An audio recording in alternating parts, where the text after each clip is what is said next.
దేవుని సన్నిధిలో ప్రార్థించినప్పుడు దేవుడు ఆలకిస్తాడు.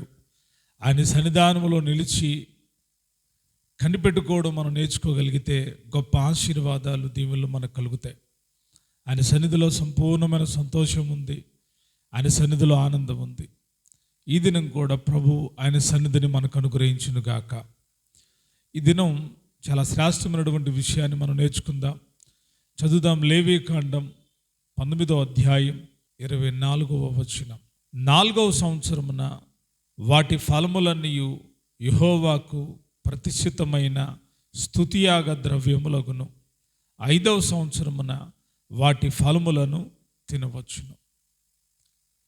పరిశుద్ధాత్ముడు చాలా ప్రత్యేకమైనటువంటి విషయాలను దైవ గ్రంథంలో రాసిపెట్టి ఉంచాడు. ప్రతి వాక్యంలో చాలా లోతైనటువంటి అర్థాలు ఉన్నాయి, లోతైనటువంటి విషయాలు ఉన్నాయి. వాటిని మనం గమనించినప్పుడు చాలా సత్యాలు మనం తెలుసుకుంటాం. ఇశ్రాయేలు ప్రజలకు సెలవిచ్చినటువంటి యొక్క కట్టడల విషయంలో, నిబంధనల విషయంలో మనము చాలా అద్భుతమైన విషయాలు నేర్చుకోవచ్చు. వారికి నేర్పించిన విషయాలు మన ఆధ్యాత్మిక జీవితాలకు ఎంతో ప్రాముఖ్యమైనవి. ఏ విత్తనాలో ఏవి తినకూడదో, పంట వేసినప్పుడు ఎలా వేయాలి, కోసిన తర్వాత ఏం చేయాలి, తరువాత జబ్బుల విషయంలో ఎలాగుండాలి, ధనము విషయంలో ఎలాగుండాలని దేవుడు చాలా విలువైనటువంటి ఆజ్ఞలను, విలువైనటువంటి చట్టాలను ఇశ్రాయేలు ప్రజలకు తెలియజేశాడు. నేటికి చాలామంది యూదులు ధర్మశాస్త్రాన్ని అవలంబిస్తూ ఉన్నారు, ఆ చట్టాలను ఫాలో అవుతూ ఉన్నారు. అయితే క్రొత్త నిబంధన పిల్లలకు దేవుడు అనుగ్రహించిన విధి విధానాలు వేరుగా ఉన్నాయి.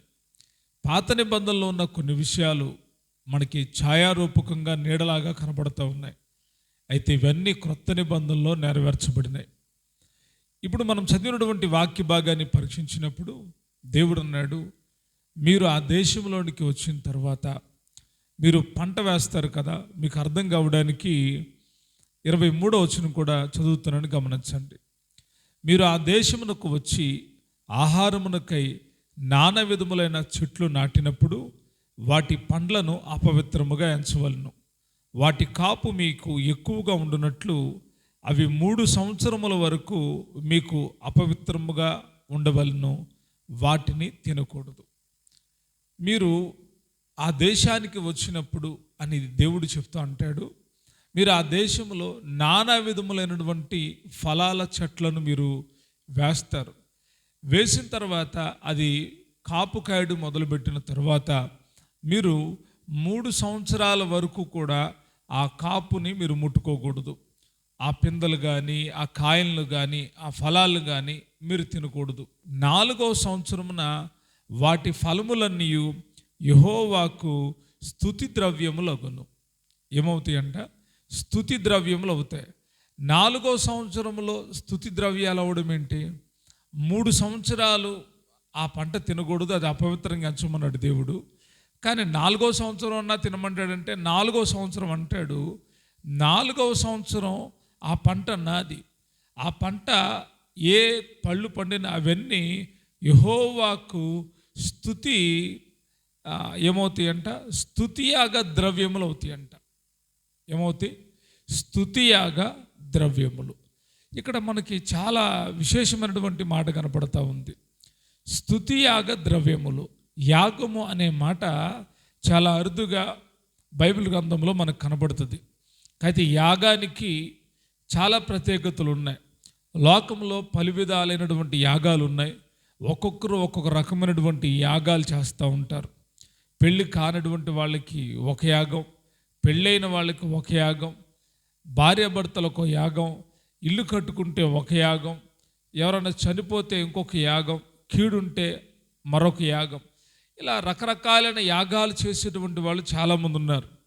అయితే దైవ గ్రంథంలో మనకు నియమించబడిన కొన్ని యాగాలు ఉన్నాయి. వాటిని మనం చేయవలసినటువంటి అవసరం ఉంది. ధర్మశాస్త్రములో ఉన్న విషయాల ప్రకారం ఇశ్రాయేలు ప్రజలకు దేవుడు సెలవిచ్చింది, 3 సంవత్సరాలు పంట మీరు అపవిత్రంగా ఎంచాలి, 4వ సంవత్సరపు పంట యెహోవాకు అర్పించాలి. అది స్తుతియాగ ద్రవ్యములు. స్తుతియాగ ద్రవ్యములు. స్తుతి యాగాలు అంటే సరిపోతుంది కదా, కానీ స్తుతి యాగ ద్రవ్యములు, ద్రవ్యములు అంటే ఒకటి కాదు, నానా విధాలుగా ఉంటాయని మనం గమనించాలి. అయితే ఇక్కడ మెన్షన్ చేసినటువంటి విషయం ఏంటంటే స్తుతి యాగము. స్తుతి యాగము, కీర్తనకారుడు ఒక మాట అంటాడు, 56వ కీర్తన 13వ వచనంలో కూడా స్తుతి యాగం గురించినటువంటి ఓ చక్కటి మాట మనకు కనబడుతుంది. నేను నీకు మొక్కుకొని ఉన్నాను, నేను నీకు స్తుతి యాగములను అర్పించదను. నేను నీకు మొక్కుకున్నాను ప్రభా, నీకు నేను స్తుతి యాగాలను అర్పిస్తాను అని చెబుతూ ఉన్నాడు. ఏంటి ఈ స్తుతి యాగాలు, స్తుతి యాగ ద్రవ్యములు? మనం గమనించినప్పుడు యాగము అంటే అది దేవునికి చెందినటువంటిది. ఆయా సందర్భాల్లో ఈ యాగాలు జరుగుతూ ఉండేవి. పాత నిబంధనలో 5 యాగాలు ఉన్నాయి, క్రొత్త నిబంధనలో 5 యాగాలు ఉన్నాయి. ఆ పాత నిబంధనలో ప్రకటించబడిన ఆ 5 యాగాలు యేసుక్రీస్తు ప్రభువారిలో నెరవేర్చబడినాయి. అయితే విశ్వాసులైనటువంటి వాళ్ళు చేయవలసినటువంటి యాగాలు ఏమై ఉన్నాయి? దైవ గ్రంథములో ఒక్కొక్కటిగా మనం పరిశీలన చేద్దాం. ముందుగా హెబ్రీయులకు రాసినటువంటి పత్రిక 13వ అధ్యాయం 15వ వచనాన్ని చదువుదాం.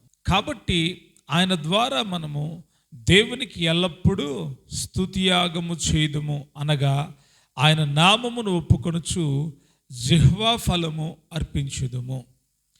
మనం మొట్టమొదటిగా దేవుని పిల్లలైనటువంటి వాళ్ళు చేయవలసిన యాగము స్తుతి యాగము. అందరూ చెప్పండి, ఏ యాగము? స్తుతి యాగము. యాగము అంటే బలి పశువు కావాలి, అగ్ని కావాలి, బలిపీఠము కావాలి, బలి అర్పించేటువంటి వ్యక్తి కూడా కావాలి, దాన్ని యాగము అన్నారు. అయితే క్రొత్త నిబంధనలో మనం ఈరోజు నేర్చుకుంటున్న విషయం విశ్వాసులైన వాళ్ళు చేయవలసినటువంటి యాగం. యేసుక్రీస్తు ప్రభు వారు యాగం చేశారు, దాని గురించి మరొకసారి మనం తెలుసుకుందాం. ఇప్పుడు మనం నేర్చుకుంటున్న విషయం మొట్టమొదటిగా దేవుని పిల్లలైన వాళ్ళు, క్రీస్తు స్వారూప్యములో మార్చబడుతున్న వాళ్ళు, క్రీస్తు సన్నిధానంలో నిలిచినటువంటి వాళ్ళు మొట్టమొదటిగా చేయవలసినటువంటి యాగము స్తుతి యాగము. ఈ హెబ్రీ గ్రంథకర్త రాస్తూ ఉన్నాడు, మనము దేవునికి ఆయన ద్వారా అనగా యేసుక్రీస్తు ద్వారా దేవునికి ఎల్లప్పుడూ స్తుతి యాగము చేయుదుము. ఎల్లప్పుడూ స్తుతి యాగము అంట. దైవ గ్రంథంలో మనం చదివితే కీర్తన గ్రంథం 119వ కీర్తన 64వ వచనాన్ని చదివితే దావీదు గారు అంటాడు, ఆయన దినమునకు 7 మార్లు దేవునికి స్తుతి చెల్లిస్తూ ఉన్నాడంట. చాలా అద్భుతమైనటువంటి విషయం. దేవుని పిల్లలు ఎల్లప్పుడూ దేవునికి స్తుతి యాగం చేయాలి, ఎల్లప్పుడూ దేవుని స్తుతించాలి. ఎలా స్తుతించాలి? చాలామందికి స్తుతిలో ఉన్న శక్తి తెలియదు. స్తుతి అనగానే కేవలం నోటి మాటలతోనే స్తుతిస్తారు. స్తోత్రం ప్రభువా, మేలు చేసినందుకు స్తోత్రం, గొప్ప దేవా స్తోత్రం, ఆశ్చర్యకరుడు స్తోత్రం, తర్వాత ధవళవనుడా స్తోత్రం. ఇలాగా స్తుతి యాగం చేయడం మంచిదే. మన యొక్క జీసస్ ఆర్మీ యూట్యూబ్ ఛానల్లో 1000 స్తుతులు అనేటువంటి ఒక అంశం కూడా ఉంది. ఉదయ కాలాలు లేచి చాలామంది ఆ స్తుతుల ద్వారా బలపరచబడుతున్నటువంటి వాళ్ళు ఉన్నారు. ప్రతి ఉదయాన లేచి దేవుని స్తుతించాలి. ఆకాశ పక్షులు ప్రతి ఉదయకాలం లేచి దేవుని స్తుతిస్తూ ఉంటున్నాయి అంట. మనం మరి ఏం చేస్తున్నాం? మనం ప్రభువుని స్తుతిస్తూ ఉన్నామా? ప్రభువుని స్తుతించే విషయంలో మనము 7 రీతిలుగా ప్రభువుని స్తుతించవచ్చు. ఏ రీతిలుగా ఎలాగ స్తుతి చేయగలుగుతామంటే, ఒకటి నోటి మాటలతో స్తుతి చేయొచ్చు. దేనితో? మన నోటి ద్వారా. ఇంతకు మునుపు నేను చెప్పినట్టుగా ఆశ్చర్యకరుడా నీకు స్తోత్రం, ఆలోచనకర్త నీకు స్తోత్రం, బలవంతునైన దేవా నీకు స్తోత్రం అని చెప్పి మనం నడుచుకుంటా స్తుతి చేయొచ్చు, కూర్చొని స్తుతి చేయొచ్చు, పరిగెడతా కూడా స్తుతి చేయొచ్చు. ఇది ఎలాగైనా చేయొచ్చు నోటి ద్వారా. నోటి ద్వారా స్తుతి. ఒకవేళ ప్రయాణంలో వెళ్తున్నప్పుడు కూడా ఆ మనసులో పెదాలతో కదుపుతూ ప్రభుకి స్తుతి యాగం చేయవచ్చు. రెండవదిగా పాటలతో ప్రభువుని స్తుతించవచ్చు. చదువుదామా? కీర్తన గ్రంథం 96వ కీర్తన 1-2 వచనాలు చదువుతున్న గమనించండి. యెహోవా మీద క్రొత్త కీర్తన పాడుడి, సర్వభుజనులారా యెహోవా మీద పాడుడి, యెహోవా మీద పాడుడి, ఆయన నామమును స్తుతించుడి. ఆయన నామాన్ని ఏం చేయాలంట? ఎల్లప్పుడూ స్తుతించాలంట. ఎలాగా అంటే, ఒకటి నోటి మాటలతో ఎలా స్తుతిస్తున్నామో అలాగే పాటలతో, కీర్తనలతో ప్రభువుని స్తుతించాలి. పాటలు పాడడం చాలామందికి ఇష్టం ఉండదు. కొంతమంది పాడినప్పుడు వాళ్ళు బాధపడతారు, అయ్యో నేను సరిగ్గా పాడలేకపోయానని. కానీ పాటలు పాడడంలో గొప్ప మహిమ ఉంది దేవునికి. మన పాటల ద్వారా దేవునికి స్తుతి కలుగుతుంది. మనం పాడుతున్నప్పుడు ఎలుగెత్తి ఉజ్జీవంగా గంభీర ధ్వని చేస్తూ మన స్వరమంతా ఉపయోగించి మనం పాడుతూ ఉన్నప్పుడు దేవునికి స్తుతి కలుగుతుంది. చాలామందికి తెలియదు, పాటల్ని చాలా నిర్లక్ష్యత వహిస్తారు. పాటలు పాడేటప్పుడు ఆ పాటలో ఉన్న మాధుర్యం, అర్థం వాళ్ళు వివరించే రీతిగా పాడలేకపోతూ ఉంటారు. కనీసం పాడే వాళ్ళతో నేను ఏకీభవించి పాడతారంటే కొందరు అలాగ చేయట్లేదు. కానీ పాటల ద్వారా మనం చేసే స్తుతి ద్వారా దేవుని నామం గణపరచబడుతుంది. కీర్తనకారుడు అంటున్నాడు, యెహోవా మీద క్రొత్త కీర్తన పాడుడి సర్వజనులారా, యెహోవా మీద పాడండి, యెహోవా మీద పాడండి, ఆయన నామమును స్తుతించండి. రెండవదిగా పాటల ద్వారా మనము దేవుని స్తుతించవచ్చు. మూడవదిగా చదువుదాం కీర్తన గ్రంథం 134 కీర్తన 2వ వచనంలో చక్కటి మాట ఉంటుంది. పరిశుద్ధ స్థలం వైపు మీ చేతులెత్తి యెహోవాను సన్నుతించుడి. చాలు. ఇప్పుడు వరకు మనం ఒకటి నోటి ద్వారా దేవునికి స్తుతి చెల్లించవచ్చు, రెండవది పాటల ద్వారా దేవునికి స్తుతి యాగం చేయొచ్చు, మూడవదిగా చేతులెత్తి అంట, చేతులెత్తి యెహోవాను స్తుతించండి. అప్పుడప్పుడు మిమ్మల్ని నిలబెట్టి 2 చేతులెత్తి దేవునికి స్తోత్రాలు చెప్దాం అని చెప్పినప్పుడు చాలామంది 2 చేతులెత్తి ఆకాశం వైపు వారి మొక్కాన్ని పెట్టి దేవునికి స్తుతులు చెల్లిస్తూ ఉంటారు. ఈ స్తుతులన్నీ కూడా దేవునికి మహిమ తెచ్చేటువంటివి అయి ఉన్నాయి. చాలామంది చేతులు ఎత్తడానికి ఇష్టపడరు. స్తుతి చెప్పమంటే అలాగే నిలబడతారు, కానీ కూర్చున్నప్పుడు కూడా చేతులెత్తి స్తోత్రం చెప్పమంటే చెప్పరు. కానీ దేవుని వాక్యం చెప్తా ఉంది, స్తుతియాగ ద్రవ్యములు దేవునికి సమర్పించాలి. పాత నిబంధన కాలంలో ఉన్న స్తుతియాగ ద్రవ్యములు వేరు, క్రొత్త నిబంధనలో ఉన్న స్తుతియాగ ద్రవ్యములు వేరు. ప్రభుని స్తుతించే అనుభవంలో కేవలం నోటి మాటతో కాదు, కేవలం పాటలతో కాదు, తరువాత ఏం చేయాలి, ఏ రీతిగా దేవునికి స్తుతి చెల్లించవచ్చు అంటే మన చేతులెత్తి దేవునికి ఏం చెల్లించవచ్చు, స్తుతులు చెల్లించవచ్చు. ఆ స్తుతి యాగం ద్వారా దేవుడు కనపరచబడతాడు. చేతులెత్తి స్తుతించేటువంటి అనుభవం కలిగి ఉంటే దేవునికి గొప్ప మహిమ కలుగుతుంది. చేతులెత్తి దేవునికి స్తుతులు చెప్పడం, కొంతమందికి చెప్పమంటాం నోటి మాటతోనే చెప్తారు. మంచిదే, నోటి మాటతో చెప్పొచ్చు, తర్వాత పాటలతో స్తుతించవచ్చు, తర్వాత చేతులు ఎత్తమన్నప్పుడు ఏం చేయాలి, చేతులెత్తి స్తుతించడం, దేవుణ్ణి గణపరచడం, ఇదొక మంచి స్తుతి యాగం అయ్యింది. తర్వాత కీర్తన గ్రంథం 47వ కీర్తన 1వ వచనంలో కూడా ఓ చక్కటి మాట ఉంటుంది, చదువుతారా? సర్వజనులారా చప్పట్లు కొట్టుడి, జయధ్వనులతో దేవుని గూర్చి ఆర్భాటము చేయుడి. స్తుతి యాగములో, స్తుతించుట్లో మనం చేయవలసిన మరొక కార్యం చప్పట్లు కొట్టడం. ఏం చేయడం? చప్పట్లు కొట్టడం. చాలామందిని చప్పట్లు కొట్టమంటే వాళ్ళు కొంతమంది అంటారు మాకు రాదు అంటారు, కొంతమంది ఏమంటారంటే మాకు చేత కాదు అంటారు, కొంతమంది కొడతారు కానీ ఆ చప్పట్లలో శబ్దాలు రావు. చప్పట్లు అనగానే ఆ 2 చేతులు ఎప్పుడైతే మనం ఇలాగా కలిపి చప్పట్లు కొడతామో మనలో ఉన్నటువంటి బలహీనతలు వెళ్ళిపోతాయి. చప్పట్లతో దేవుని స్తుతించే అనుభవం దేవుని ప్రజలు కలిగి ఉన్నారు. దేవుడు తన ప్రజలకు చెప్తా ఉన్నాడు, సర్వజనులారా, నా పిల్లలారా, చప్పట్లు కొడుతూ స్తుతించండి. ఎలాగంట? చప్పట్లు కొడుతూ దేవుని ఏం చేయాలి? స్తుతించాలి. చాలామందికి చప్పట్లు కొట్టడం అంటే ఇష్టం ఉండదు. కొన్ని సంఘాల్లో గమనిస్తూ ఉన్నప్పుడు ఆ సంఘాల్లో చప్పట్లు కొట్టట్లేదు. ఏంటి బ్రదర్ మీరు చప్పట్లు కొట్టట్లేదు అంటే వాళ్ళే చెప్తున్నారంటే ఇదంతా పాత నిబంధన అండి, పాత నిబంధనలో చప్పట్లు ఉన్నాయి, పాత నిబంధనలో పాటలు ఉన్నాయి, కాబట్టి క్రొత్త నిబంధనలు అవేవే లేవు, చప్పట్లు కొట్టాల్సిన అవసరం లేదు అంటున్నారు. దేవుని స్తుతించే అనుభవం పాత నిబంధనలోనైనా క్రొత్త నిబంధనలోనైనా ఆ అనుభవాలు దేవునికి ఘనత తెచ్చేటువంటివి అయి ఉన్నాయి. వాక్యాన్ని సరిగ్గా అర్థం చేసుకుంటే చప్పట్లు కొట్టకుండా ఎవరు ఉండలేరు. కొంతమంది చప్పట్లు కొడుతున్నప్పుడు వారు తాళంతో కలిపి కొడతా ఉంటారు. ఆ యొక్క స్పీడ్ టెంపో పెరిగినప్పుడల్లా వారి చప్పట్ల విధానం కూడా పెరుగుతూ ఉంటుంది. వారు చప్పట్లు కొడుతున్నప్పుడే దేవుని శక్తి చేత నింపబడడం నేను చూస్తూ ఉన్నాను. వారు చప్పట్లు కొడుతూ ఉన్నప్పుడే విడుదల పొందుకున్నటువంటి వాళ్ళు కూడా ఉన్నారు. ఎందుకంటే చప్పట్లు కొడుతున్నప్పుడు ఎవరి కోసం కొడుతున్నారు? చాలామంది చప్పట్లు కొడతారు. ఎవరు కొడతారు తెలుసా? రాజకీయ నాయకులు కొడతారు, మంత్రులు కొడతారు, ఎవడైనా గొప్ప పని చేస్తే వాడి కొడతారు. మనుషులకి చప్పట్లు కొట్టడం మూలాన ఏ మాత్రం ఉపయోగం లేదు. కానీ సర్వశక్తి కలిగిన దేవుని కొరకు మనం చప్పట్లు కొట్టాలి. దేవుని కొరకు చప్పట్లు కొట్టమన్నాడు ఆయన, మనుషుల కోసం కాదు. దేవుని కోసం మనం ఎప్పుడైతే చప్పట్లు కొడతామో దేవుడు కనపరచబడతాడు. ఆయన కనపరచబడ్డాడంటే మనకు మేలులు చేస్తాడు. ఇది 4వ అనుభవం. 5వదిగా చదువుదాం. కీర్తన గ్రంథం 150వ కీర్తన 3వ వచనం నుండి చదువుదాం. బోరధ్వనితో ఆయనను స్తుతించుడి, స్వరమండలముతోనూ సితారతోనూ స్తుతించుడి, తంబూరుతోనూ నాట్యముతోనూ ఆయనను స్తుతించుడి, తంతి వాయిద్యములతోనూ పిల్లని గ్రోవుతోనూ ఆయనను స్తుతించుడి, మొరోగు తాళములతో ఆయనను స్తుతించుడి, గంభీర ధ్వని గల తాళములతో ఆయనను స్తుతించండి. ఇక్కడ మనం చూస్తూ ఉన్నప్పుడు స్తుతించండి స్తుతించండి అని చూస్తున్నాం. ఏమేంటి?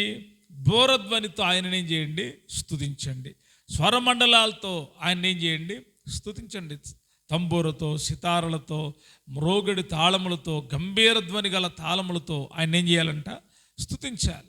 చాలామందికి ఇంట్రెస్ట్ ఉండదు. వాయిద్యాలంటే అదొకలాగా చూస్తారు. కొంతమందికి వాయిద్యాలు వాయిస్తూ ఉంటే ఏంటంటే వాళ్ళు ఏంటండి అని అంటారు. కానీ వాయిద్యాల ద్వారా దేవునికి స్తుతి చెల్లించవచ్చు అనే విషయం ప్రజలు మర్చిపోయారు. అదేమంటే క్రొత్త నిబంధనలో వాయిద్యాలే లేవండి.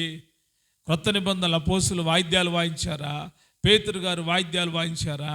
యేసు ప్రభు వారు వాయిద్యాలు వాయించారా అంటారు. స్తుతిలో వాయిద్యాలతో స్తుతి ఉంది. వాయిద్యములతో ప్రభుని చేయొచ్చు, స్తుతించవచ్చు.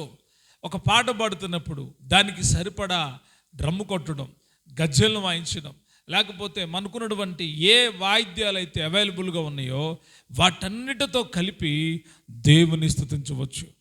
ఆనాటి కాలంలో ప్రజలు యాకమనస్తో కూడి పాడుతూ ఉన్నప్పుడు వాయిద్యగాళ్ళు వాయిద్యాలు వాయిస్తూ ఉన్నారంట. బోరలు ఊదుతూ ఉన్నారు, సితార్లు వాయిస్తూ ఉన్నారు, సనికాను తంబూరును వాయిస్తూ ఉన్నారు, పిల్లని గ్రోవును వాయిస్తూ ఉన్నారు. ఎలాగా అంటే ప్రజలందరూ కలిసి పాడుతూ ఉన్నప్పుడు వాటితో పాటు ఈ వాయిద్యాలను వాయించడం అనేటువంటిది అది సైతాను సంస్కృతి కాదు, దేవునిదే. వాయిద్యములతో ప్రభుని ఏం చేయాలంట? స్తుతించాలి. వాయిద్యములతో ప్రభుని స్తుతించాలి.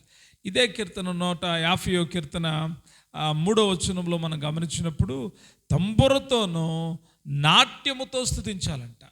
ఎలాగా? నాట్యముతో ప్రభుని చేయొచ్చు, స్తుతించవచ్చు. నాట్యం అంటే ఈ నాట్యాలు చాలామంది నాట్యం అనగా ఈ మధ్యలో పంజాబీ డాన్స్ అని, లేకపోతే ఫ్లోక్ డ్యాన్స్ అని, డిస్కో డ్యాన్స్ అని, ఈ డ్యాన్సులు కూడా క్రైస్తవులకు తీసుకొచ్చేసారు. వాళ్ళు అలాగ ఎగిరారు కాబట్టి మనం కూడా ఇలాగ దేవుడి కోసం ఎగురుదాం అంటారు. ఇది కాదు, ఈ డ్యాన్సులు కాదు, ఈ నాట్యాలు కాదు. దేవుని ఆత్మచేత నింపబడినప్పుడు, దేవుని స్తుతిస్తూ ఉన్నప్పుడు నాట్యం ఆడేటువంటి అనుభవం వేరుగా ఉంటుంది.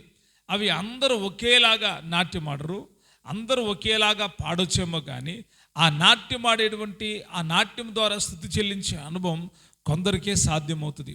దైవ గ్రంథంలో మనం చదివితే కీర్తనలు, స్తుతి కీర్తనలు చాలా ఉన్నాయి. ప్రభువుని స్తుతించే అనుభవాన్ని నేర్పించే కీర్తనలు చాలా ఉన్నాయి. కానీ నాట్యముతో స్తుతించవచ్చని దావీదు గారు చెప్పడం వెనకమాల ఒకప్పుడు దావీదు గారు ఆ రీతిగానే దేవుని మందసం ఎదుట ఎఫోదు ధరించినటువంటి వాడై దేవుని మందసం ఎదుట నాట్యమాడుతూ ప్రభుని కనపరిచాడు అంట. అంటే తన్ను తాను మైమరిచిపోయి నాట్యమాడుతూ ప్రభుని కనపరిచాడు. నిజంగా తన పై వస్త్రం కింద పడిపోయిన సంగతి కూడా ఆ దావీదు గారు మర్చిపోయాడు. నాట్యము, ఆత్మలో నాట్యమాడే వ్యక్తులు ఉన్నారు. చాలామంది అప్పుడప్పుడు ఆరాధన కొరకు నిలబడి ఒక పాట పాడుతున్నప్పుడు వాళ్ళు నాట్యం ఆడుతూ వారున్న చోట నుండి మరొక చోటికి వెళ్ళిపోతూ ఉంటారు. వారి స్తుతులు చెప్తానే ఉంటారు, హల్లెలూయా అని పాడుతూనే ఉంటారు. ఆ రీతిగా పాడుతూనే వారున్న చోటు నుండి కదిలి మరొక చోటికి వెళ్ళిపోతారు. వారిని ఎవరు ఆపడానికి ప్రయత్నం చేసినా ఆ టైంలో వారిని ఆపడం సాధ్యం కాదు. వారు దైవికమైన శక్తి చేత నింపబడి నాట్యం ఆడుతూ ఉంటారు. ఈ నాట్యము ద్వారా చేసే స్తుతి ద్వారా కూడా దేవుడు కనపరచబడతాడు. చివరికి 7వదిగా 107వ కీర్తన 1వ వచనాన్ని చదివితే, యెహోవా దయాళుడు, ఆయనకు కృతజ్ఞత స్తుతులు చెల్లించుడి, ఆయన కృప నిత్యముండును. దేవుడు చేసిన మేళ్ళన్నిటికీ ప్రతిగా మనం ఎల్లప్పుడూ దేవునికి ఏం చెల్లించాలి? కృతజ్ఞతాస్తుతులు చెల్లించాలి. కృతజ్ఞతాస్తుతులు. దేవా, ఈరోజు బ్రతికించావు దేవా, నీకు స్తోత్రం. మరుసటి దినమిచ్చావు, నీకు స్తోత్రం. ఆరోగ్యం ఇచ్చావు, స్తోత్రం. కాపాడావు తండ్రి, నీకు స్తోత్రం అని కృతజ్ఞతాస్తుతులు. స్తుతి దేవుడికి చెల్లించాలి. కృతజ్ఞతాస్తుతులు దేవునికే చెల్లించాలి. మనుషులు ఎవరు మనకు సహాయం చేసినా, మనకేదైనా ఉపకారం చేసినా, మనకేదైనా ధర్మం చేసినా మనం వారిని బట్టి దేవునికి కృతజ్ఞతాస్తుతులు చెల్లించాలి. ఈ రీతిగా మనము స్తుతి యాగాలను దేవుడికి అర్పించాలి. ఏం జరుగుతుంది స్తుతి యాగం చేస్తే అంటే, మొదటిగా స్తుతి యాగము అర్పించువాడు నన్ను కనపరుచుచున్నాడు, నన్ను మహిమపరచుచున్నాడు అని వాక్యం చెప్తా ఉంది. మీరు దేవునికి స్తుతి యాగం చేసినప్పుడు దేవుడు మహిమపరచబడతాడు. రెండవదిగా స్తుతుల ద్వారా దేవుని యొక్క సన్నిధి మన మధ్యకు వస్తుంది. మీరు తర్వాత చదువుకోండి, కీర్తన గ్రంథం 22వ అధ్యాయం 3వ వచనంలో స్తుతుల మీద ఆయన ఆసీనుడగుతున్నాడంట. స్తుతించే వారి మధ్యలో ఆయన నిలిచి ఉంటున్నాడు. కనుక స్తుతి యాగంలో గొప్ప శక్తి ఉంది. మూడవదిగా మనం చదివితే దినవృత్తాంతాల 2వ గ్రంథం 20వ అధ్యాయంలో గొప్ప విజయం కలిగింది.